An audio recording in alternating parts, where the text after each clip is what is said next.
I believe Chief De La Rosa was involved in the dismissal of the cases that I built up against Kerwin Espinosa, including the burying of the cases that I was building against his police protectors or cuddlers who have been receiving money from him.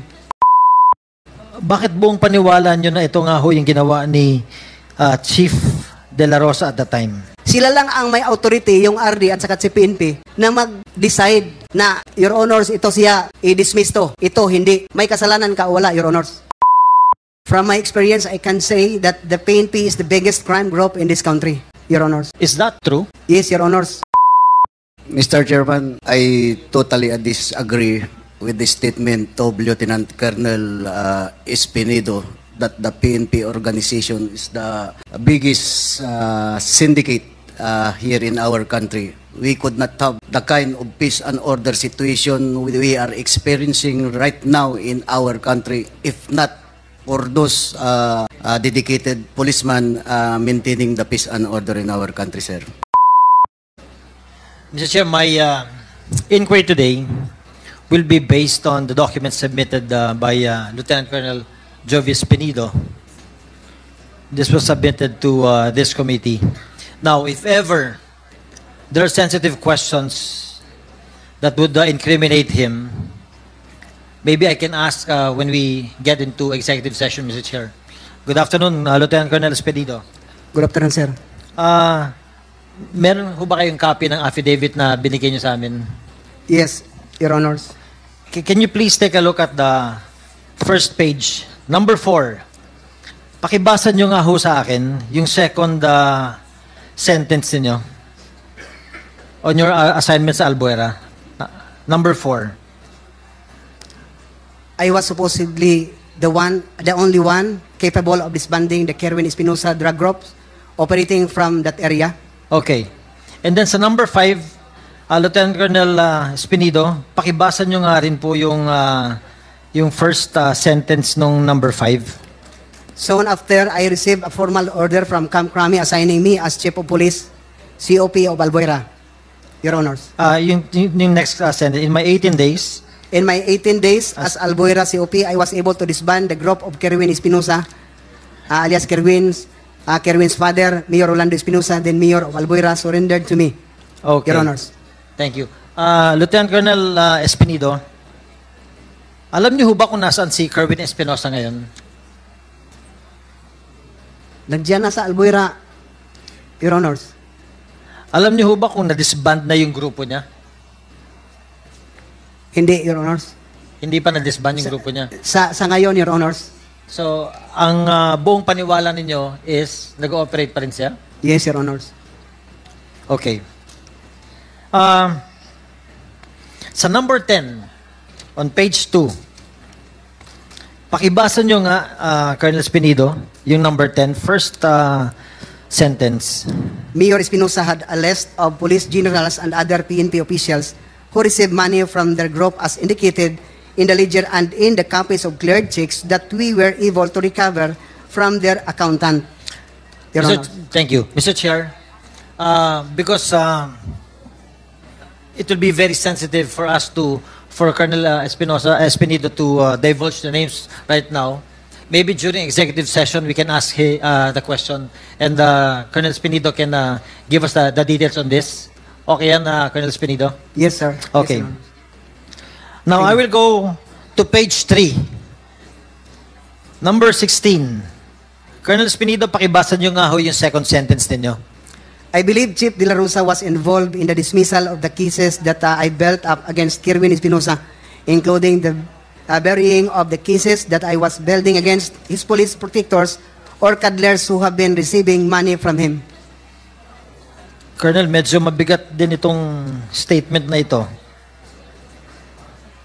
Bakit buong paniwala nyo na ito nga ho yung ginawa ni Chief De La Rosa at the time? Your Honors, Mrs. Chair, ang police, pag ikaw mapailan ng complaint sa RIAS, the RIAS will conduct an investigation, yes, recommending the penalty of that said police officer to the regional director. If the police involved make an appeal, it will go to NAB, National. Then, the Chief PNP will now decide if go or no go ang penalty na dismissal from the service sa mga na-involved na police. Sila lang ang may authority, yung RD at saka si PNP, na mag-decide na, Your Honors, ito siya, i-dismiss to. Ito, hindi. May kasalanan ka o wala, Your Honors. Colonel Espinido, punta ho tayo sa page 6 doon sa affidavit ninyo. And please go to number 34. Pakibasa niyo lang po yung first sentence na sasalaysay ninyo. From my experience, I can say that the PNP is the biggest crime group in this country, Your Honors. Is that true? Yes, Your Honors. Mabigat, Colonel, itong salaysay na ito, ha? I will not ask you the names now, pero sa executive session na rin. Are you saying all of this because malapit na po kayo mag-retire sa serbisyo? Yes, Your Honors. And you seem to be so displeased. Hindi ho kayo naging masaya sa mga panghitabo ba? Sa mga pangyayari? Yes, Your Honors. What do you plan to do upon retirement? Ano ang gusto ninyong gawin for your community, sa simbahan ninyo, for your people? To continue siguro, Your Honor, sa pag-evangelist. Tapos na ako sa trabaho as a public servant, then yun naman ang sa Panginoon ko, because in Matthew chapter 6 verse 33 it says that seek ye first the kingdom of God and His righteousness, and all of these things shall be added unto you. Yun ang gawin ko, Your Honors, if God's will. Mag-missionary lang. Colonel Espinido, do you honestly believe na hanggang ngayon malaki pa rin ang problema ng drugs natin sa probinsya natin sa Leyte? Sa Leyte ngayon, Your Honors, because Kerwin Espinosa is bumalik na. Yes. Bumalik na naman, Your Honors. Paano Very obvious. kasi magkaubanda sa atong probinsya? Ang atong speaker nasad sa atong probinsya. What do you think is the best thing that can be done para mabawasan ang problema ng drugs doon sa probinsya natin? Your Honors, ang police lang talaga ang magsulba sa lahat ng problema. Walang kasali, hindi kasali ang mga elected officials. Only the police, because we have the power mandated by laws to implement the law without fear or favor. That is our mission, to maintain and prevent, to serve and protect. Yun lang sana, Your Honors, ang police. Isinasabuhay yung mission at saka yung core values na pro-God, God-fearing, hindi tumatanggap ng pera. Matapos yung problema ng drugs, Your Honors, in Leyte. Thank you, Colonel Espinido. Thank you, sir. Mr. Chair, I end my inquiry in this committee. Hopefully, with what Colonel Espinido said, we're hoping that we can strengthen our police operations, that the national government will strengthen the police force in our province in Leyte, through the help of the Philippine National Police and through the help of our speaker. Thank you so much, Mr. Chair. Thank you, Colonel Espinido. Thank Thank you, you, sir. Congressman Gomez. The next to interpolate is Congressman Serge Dagook. Congressman Dagook, you're recognized. Thank you, Mr. Chair. Good afternoon, everyone. Mayong hapon, Colonel Joey. May nga po, sir. I would like to ask you about paragraph 4 in relation to paragraph 12 sa affidavit mo. Sabi mo kasi, sa paragraph 4, tinawagan ka ni Chief PNP dati, Ronald De La Rosa. Doon sa paragraph 12, you personally reported to him. You personally reported to him. So, yung bang boses na narinig mo, yung boses na narinig mo nung tumawag yung sabi mong si General De La Rosa, dating Chief PNP, pareho ba na boses nung nagkaharap na kayo? Yes, Your Honors, Mr. Chair. Ibig sabihin, Mr. Chair, kayo ay hindi lang naniwala na si former Chief PNP yung tumawag sa iyo, kundi na-confirm mo na siya talaga nung nagkaharap na kayo dahil pare-pareho yung boses ng tumawag at yung boses ng taong kausap mo nung nagkita kayo? Yes, Your Honor, Mr. Chair. At saka hindi lang ganun, Your Honors, ang pag-intindi ng familiarization ng boses niya, may order na kagad.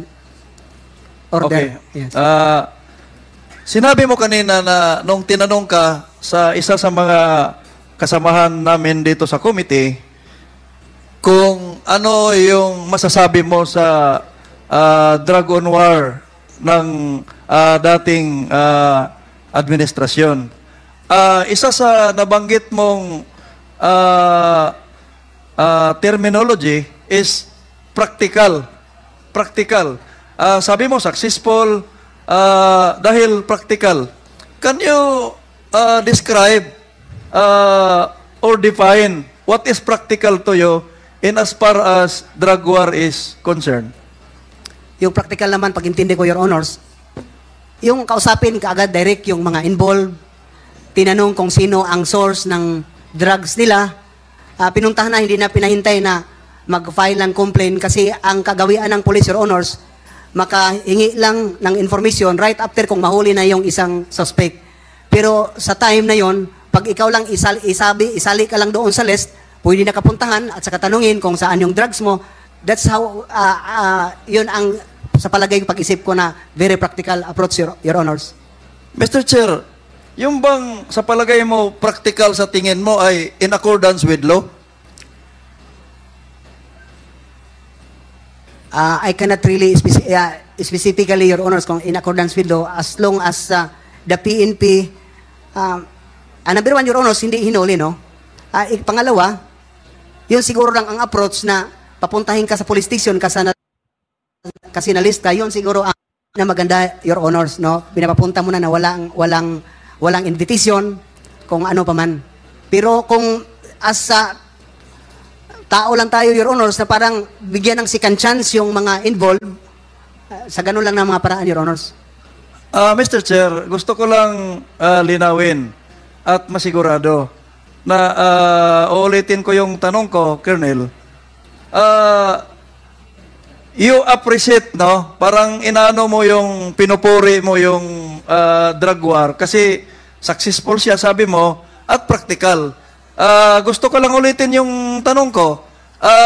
Yung practical ba na sinabi mo is always in accordance with law? Yung mga ginagawa doon sa practical na sinabi mo, Mr. Chair. Hindi siguro lahat, Your Honors, no? Pero mayroon lang na mga example, Your Honor, sa akin. Kinausap ko si Mayor na para matapos na ito, isurrender nyo na lang yung drugs. Ikaw, Mayor Aldong, isurrender mo na lang yung baril. Ikaw, Ardot, isurrender mo lang yung mga tao mo na involved.